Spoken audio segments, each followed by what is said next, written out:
Paul Zelenski has been a beekeeper for about 12 years. He sells nukes, which are nucleus beehives in the spring. He also sells honey at the local farmers market. Paul explains where honeybees get their food and how they pollinate. Bees get all of their food from plants. So they get nectar from the flowers and they get pollen from the flowers. The nectar is a sugar, and so that's kind of their potatoes, and then pollen is a protein source, kind of like their meat. And when they go from flower to flower, they're fuzzy, which is different from wasps. So you'll see that the pollen from the flowers sticks to the bees, and then when they go to the next flower, a little bit of that pollen might brush off on the next flower, and then it pollinates that flower.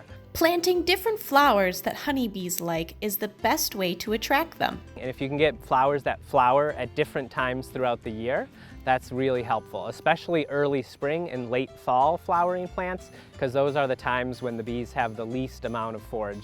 The best thing you can do to protect them is to be very careful about the pesticides and the chemicals that you use. So often people use different things on their lawns to kill all the nasty bugs that they don't want, and some people spray their whole yard with pyrethrin and these other things to kill the mosquitoes, and that's just really detrimental to the bees. Paul recommends taking part in No Mow May because it is very helpful for the honeybees. He explains it's a very important time for honeybees because they are building up their strength. Because May is the time that they're really starting to build up and get stronger. And dandelions, well, most people don't like them in their lawn, are actually wonderful for the bees. So they bloom just at the most important time for the bees. One of the hardest parts about keeping honeybees is preparing them for the winter. So some people will feed sugar syrup to make sure they have enough food, and I do that if they need it. Most people will treat for mites. Mites are the main cause of problems for bees. It's a little parasitic mite that infests the bees. Personally, I don't like to use any of the harsh chemicals, so I use the very natural methods. Paul says you want to make sure you have a healthy queen. People will say a young queen, so the older a queen gets, the more likely it is that she might fail over the winter. And if the queen fails, the hive fails. Paul goes on to describe how he inspects the beehives. So you can do an inspection, and you kind of pull the frames out and you look and you can see the difference between honey and pollen and brood. Brood is baby bees, the little larvae of bees in each little cell.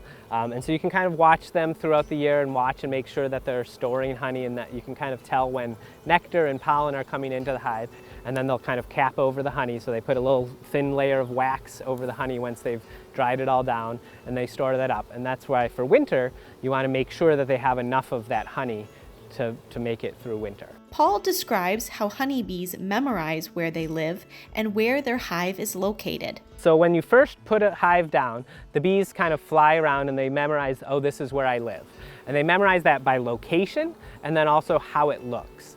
So if you move a hive, they say, again, the common knowledge or wisdom is you can move a hive 3 feet or 3 miles. Like if I switch these two hives, these bees would come back to this location and they'd end up going into the wrong hive and they wouldn't go into the right one.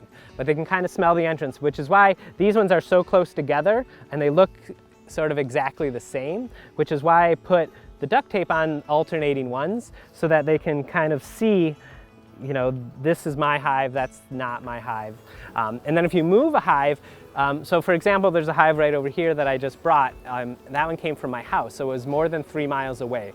They can just feel, if you move them that far, they can feel from the magnetic fields or whatever that they're in a new location.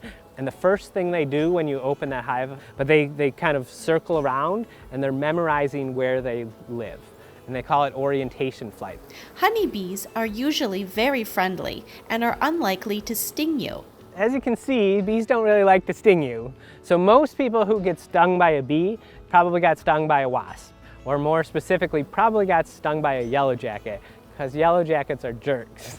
But bees almost never sting you, unless you're messing with their hive, or you step on one in bare feet, or it gets caught in your hair or something like that.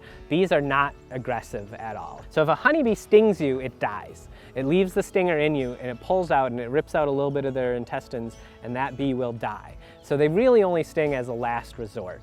Skunks like to eat honeybees, and Paul explains the best way to prevent them from being eaten. Skunks love to eat bees. So that's why you'll see most people keep their bees up off of the ground a little bit, and usually it might even be a little higher than this.